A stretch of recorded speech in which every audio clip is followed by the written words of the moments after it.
Morning, my name is Annie, and welcome to the Walking Word, where we go through the Holy Bible in a year as part of discipling. We are currently in the second book of Samuel, and we are in chapter 17. Let's listen to more of the counsel of Hushai. Previously, we've seen the counsel of Ahithophel. Now let's listen to what Hushai has to say. Chapter 17 of 2 Samuel. Ahithophel went on to say to Absalom, "Please let me choose 12,000 men and be off in pursuit of David tonight. If I come upon him when he is weary and discouraged, I shall cause him panic. When all the people with him flee, I shall strike down the king alone.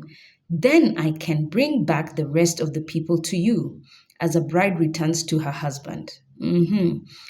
It is the death of only one man you are seeking. Then all of the people will be at peace.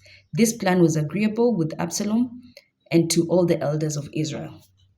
So the elders of Israel are in this mix as well. Then Absalom said, "Now call Hushai the Archite. Also, let us hear what he has to say."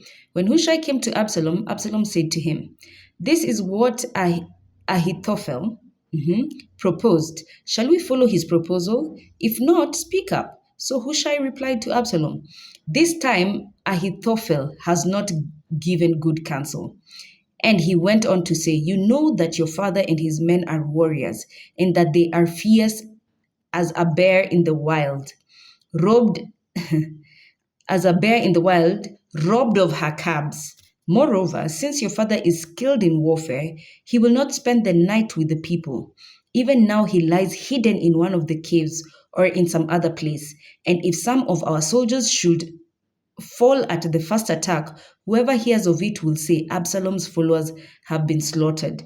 Then even the brave man with the heart of a lion will lose courage, for all Israel knows that your father is a warrior, and that those who are with him are very brave."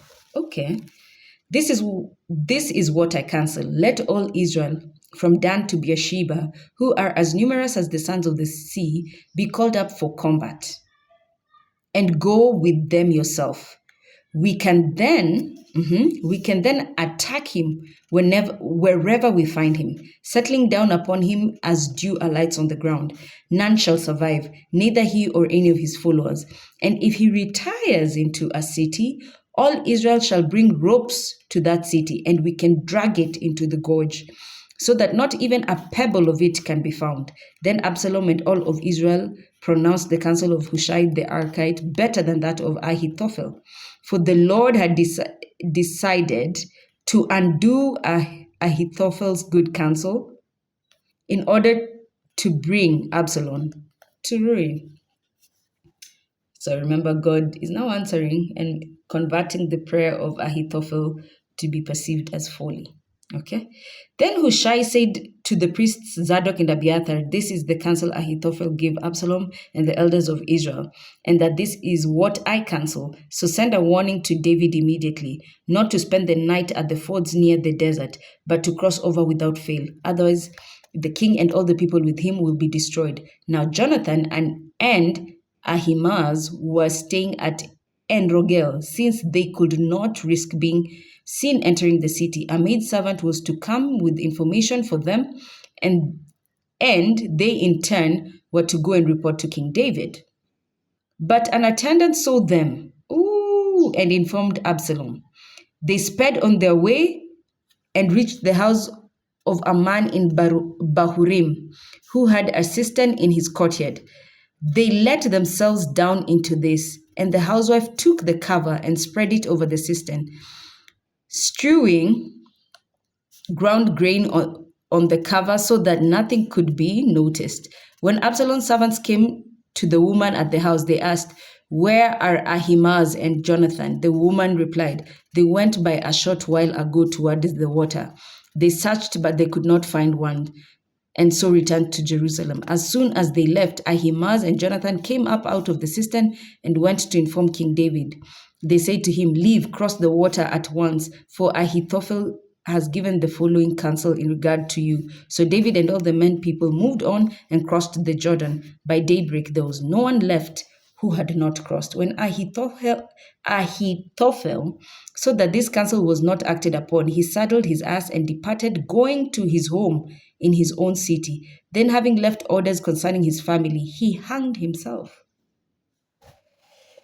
Oh my goodness. And so he died and was buried in his father's tomb. Now David had gone to Mahanaim when Absalom crossed the Jordan accompanied by all the Israelites. Absalom had put Amasa in command of the army in Joab's place. Amasa was the son of an Ishmaelite named Ithra, who had married Abigail, daughter of Jesse, and his sister. And just a minute. Now David had gone to Mahanaim when Absalom crossed the Jordan accompanied by all Israelites, the soldiers he was working with. Absalom had put Amasa in command of the army in Joab's place. Amasa was the son of an Ishmaelite from the lineage of Ishmael, not from the line of Isaac, named Ithra, who had married Abigail, daughter of Jesse and sister of Joab's mother, Zeruiah.